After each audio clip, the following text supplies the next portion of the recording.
Hope everyone's doing okay. This is part 4 to the series, Slaves of Satan, part 4.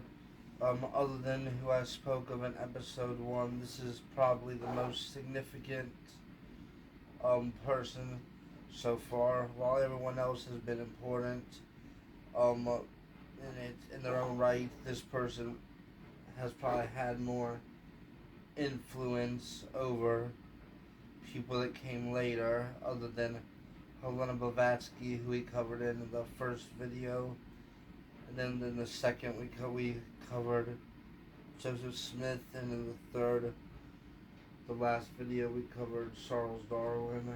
Oh, and we can get started now with eliphas Levi. And as you can probably guess, the first thing they have in common is Freemason. You're going to see that trend very, very highly throughout this. The thread is very little broken. Now, supposedly, he had a falling out and left. But that's not really what's important with him. But it was just important to bring it up because that's something you're going to see all these people have in common. They always have that dreaded tie of masonry somehow in the walk of life. Now, what was he really known for? Many of you might not know the name, but you'll be familiar once you see it with the bigender goat known as Baphomet. And what does this image mean, you ask, and how far does it go back? Well, the drawing, I believe he drew it in 1856, but speakings of it go back much, much, much further. I believe the very first time that it was ever spoken of, I want to say in the early thousands, like somewhere before the year 1100, it was mentioned in a letter. And then the first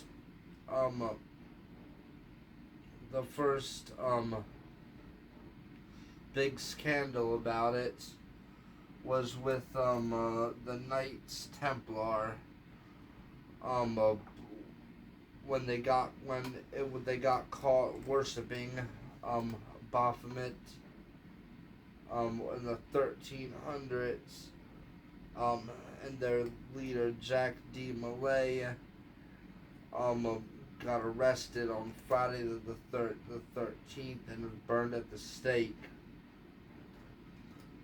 And then the other members all fled on boats to different areas of the world. Specifically, Scotland was where the majority fled, but they fled all over the world. And then later, that's eventually the origins of the Freemasons that start out as the stonemasons. But this isn't really the time to go into detail with that. So, what does this goat mean? It was spoken of for around close to 900 years until it was finally drawn.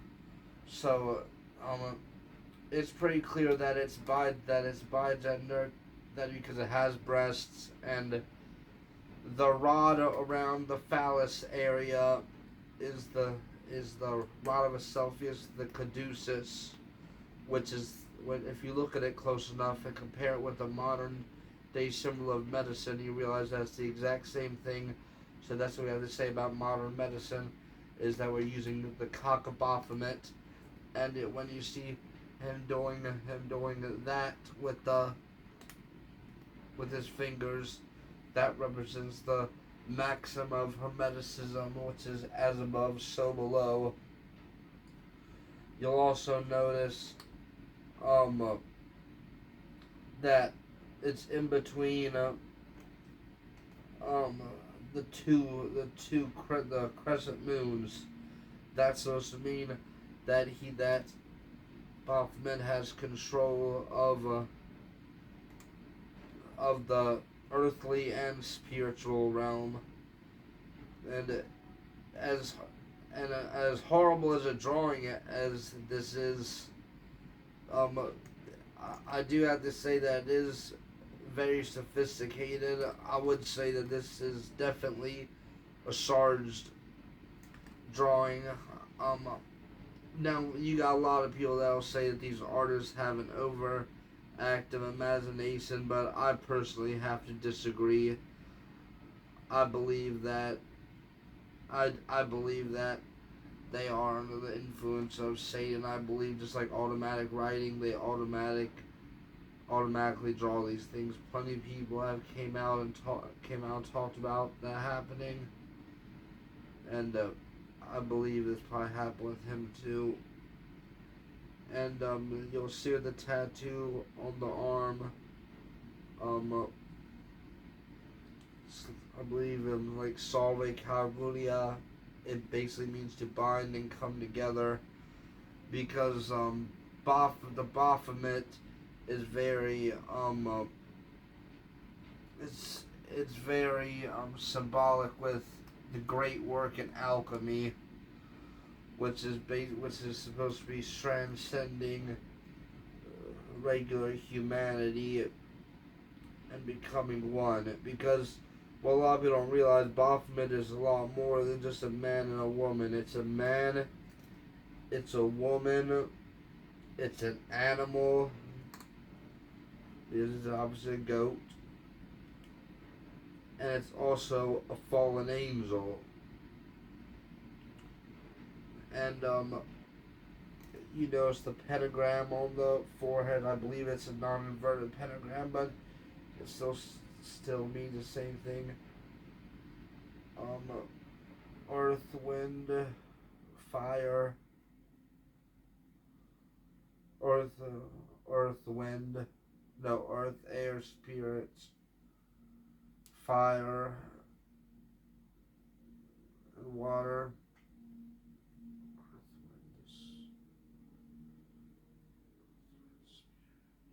Yeah, earth, wind, spirit, fire, air, spirits. And then you see the flame. Obviously, that's representing hell. And also, notice that he's in the lotus position. Which is the most popular pose for yoga, which is another way that Satanists and people in the occult gather more of this satanic occult energy. And also eliphas Levi drew this, so it looked like he's Baphomet sitting on the world, like he's controlling the world. And obviously, I don't know how many of you know, but I know that the Earth is not a globe. But I assume the automatic drawing drew it like that because Satan wants you to think it's a globe, and also it would resonate um with more people. So why goat? Um, this we can trace this back all the way in the book of Enoch, when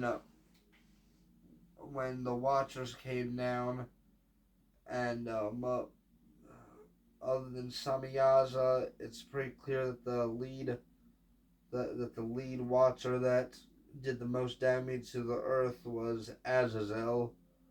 I believe it's Enoch chapter 10 or maybe 11, where God says that Azazel ruined the world. I assume the main sin that he committed was teaching the people how to forge weapons, and then he became known as the scapegoat, and then later you see at the story of Azazel turn into the god Pan, that was known for molestation and sexual deviance and kids. And Satanist Aleister Crowley liked to be called Pan. At his funeral, he wrote a terrible, perverted letter that he wanted read at his funeral, called a hymn to Pan. And then later we see it change again to Baphomet, and also in the Bible, Jesus says that he's going to separate the sheep from the goats. The sheep being the people of God, and the goat being the people of Lucifer. So we go back to the image, and it also represents a fallen angel. So that's four different types of beings that it represents. And like I said, this is an extremely sophisticated image,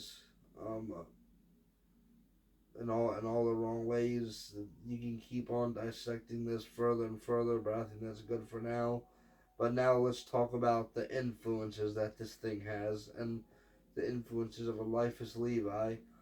He died in 1875, and Aleister Crowley, the wickedest man in the world.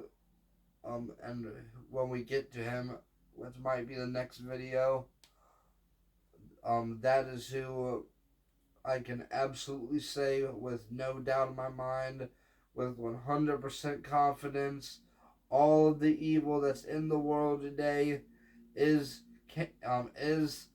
tied back to him and can be attributed to him in one way or another. If he didn't do it, it was his followers, and people that don't even know who he is still carrying on his will today. He said he wanted to be the chief of staff of Satan, and I believe that, and I believe that he was. Nobody in the modern world did anywhere close to the amount of damage that accursed man did. So he believed that he was the reincarnation of Eliphas Levi. And now we'll move on for now from him. Also, let's talk about how much influence this image of Baphomet had. Aleister Crowley called himself Baphomet. Anton LaVey, the founder of the Church of Satan, used the goat of Mendes, which is the Baphomet in the chisel of the circle instead of a pentagram is Baphomet's, but it's shaped like a pentagram, but the goat going down and the horns making the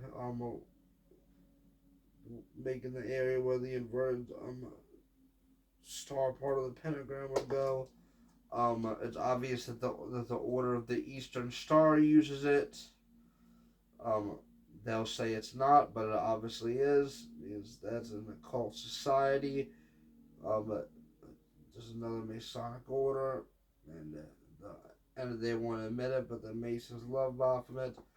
And obviously, I was saying the Knights of Templar was involved with Baphomet. Another organization that uses the image of Baphomet is the Satanic Temple. And yes, it does differ from the Church of Satan.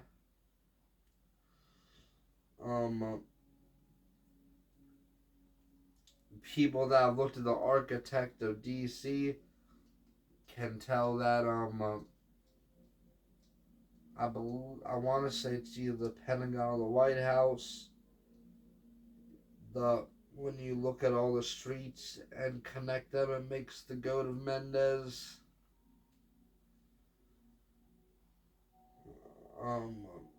And the other thing that Eliphas Levi was famous for was the one of the main Hermeticism logos, the as above, so below. I believe it's called the artwork is called the Key of Solomon. It's the picture of that wizard that you see mirrored back. Because as above, so below is one of the maxims that's used in pretty much every occult society. Hermeticism, even though you don't hear the word much, was one of the most influential things that was pretty much ever taught. You hear that it goes back as far as the Emerald Tablets, Hermes Trismegistus, or the ancient texts. I can't remember the name right now, but I'll pull it up. That's that the credit is given to Hermes Trismegistus with that too. Because that's something that pretty much every single secret society that uses rituals or magic has in common. They use the Hermeticism, as above, so below, and they use the Kabbalah. Those two things lurk in every single occult society or arcane school.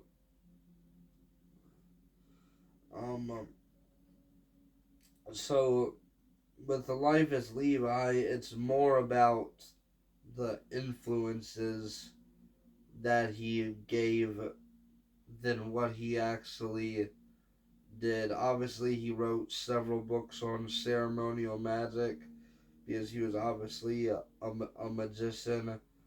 That's why Crowley looked up to him, because at this point there wasn't really many ceremonial magicians, especially ones that wrote books. And obviously he was a very very dark evil guy. But like I said, it's mostly the influences, because he's still influencing organizations today with the goat of Mendes or a Baphomet symbol. That's something that you still see very often. You see it tattooed on people. You still see logos with it. It's nothing new, and unfortunately, it's not going away. The same thing with Hermeticism. Um, like that's the inspiration for the yin and the yang that you see so often that people don't really realize that's a cult and the evil side of the occult. Because just because something is a cult does not necessarily mean that it's evil. Now, usually it does. I'm not gonna try to say that you can find good in this stuff, because normally you can't. Once in a great while, you do. I have found some things that I've realized that was meant to be for the Christians, the followers of Christ, but was stolen by the societies. But that is very rare. So whenever I say a cult, assume that it's bad, unless if I correct it and say otherwise. Um, that's what I did it for now. The reason I decided not to skip over him is because when you get further down, you're gonna see these symbols associated with an unbelievable amount of different people. So that's why I thought that this was necessary. Um,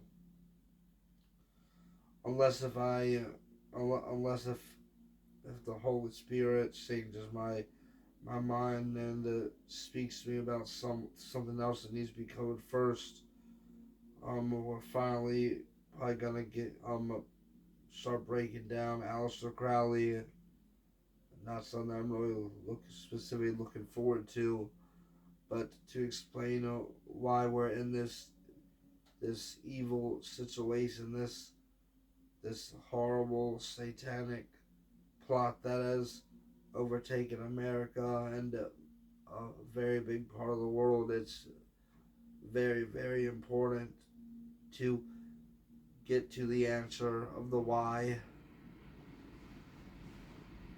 Alright, have a good rest of the night.